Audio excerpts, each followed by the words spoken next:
Magandang araw sa inyo mga guys. So, ang i-share ko na naman sa inyo ay buhay tricycle kasi tricycle driver tayo eh. So, bali ito, may mga crack kasi itong aking mga buha dahil pwersa na naman dahil pituhan kasi sa amin. So, bali papalitan ko ito ang papalit ko. So, ito, lalagyan ko ng mga tukod. Tukod yan. Siyam-siyam bawat kabilaan. Saka ito, tornilyo, tornilyohan ko muna. Babarinahan ko siya.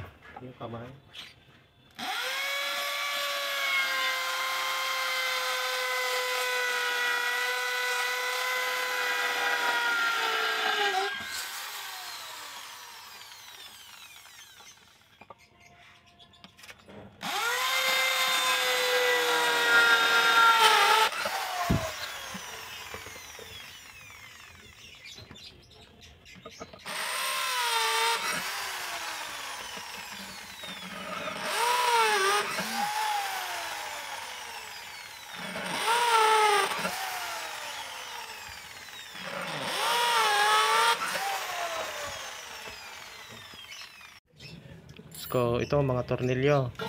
Lalagyan ko yan. Ito, sa mga butas. Ilalagay ko yan sa may mga butas. Bali, siyam bawat kabilaan yan. Siyang pagwe-weldingan ko ng mga siyam-siyam din na bakal. Siyam sa kabila, siyam dito sa kabila. So, yan. Nakabit ko na mga tornilyong ito.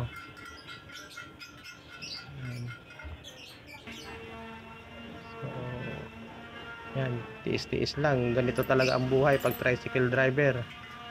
Kailangan pag may konting sira, gagawin. Hindi to basta-basta sira kasi buha to eh. Pagka mabiyak kasi ang buha ng gulong, wala na, hindi natatakbo. Pwedeng madisgrasya. So, yan na mga guys. Tornilyo na pagkakabitan ko ng bakal. So, yan. Yan. So, yan. Tapos, wiwildingan ko naman to ngayon.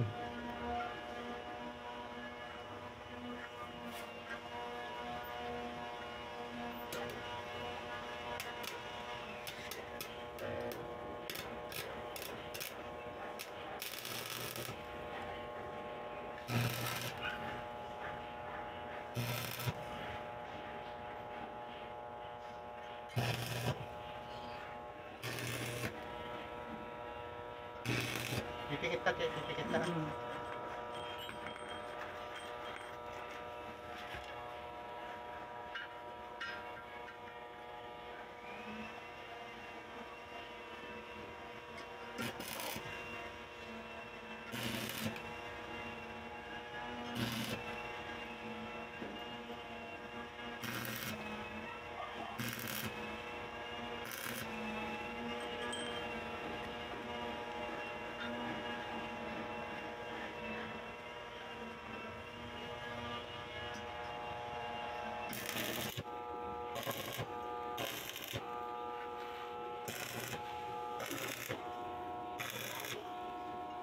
Pipikit ka ha?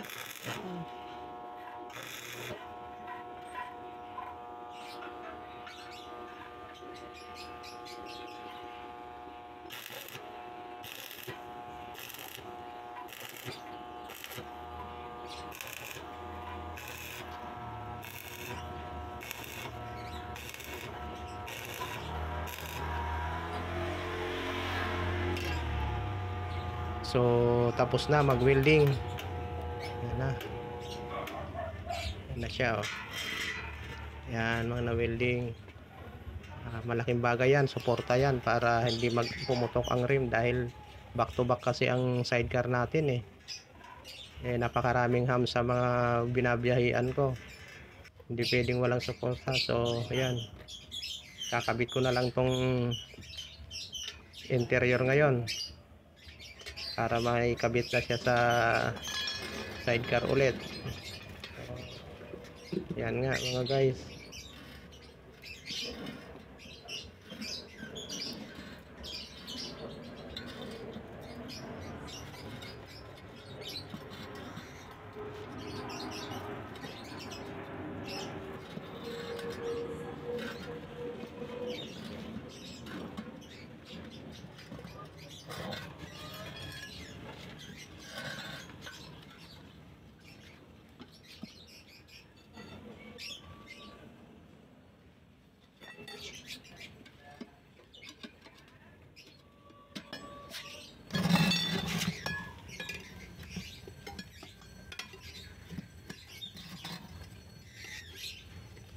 So sa mga nanonood dyan, maraming salamat, lalo na sa mga OFW natin, saka yung mga subscribers ko, saka yung mga silent viewers, saka yung mga kapwa ko vlogger na sumusuporta rin sa YouTube channel ko. Maraming salamat sa inyo.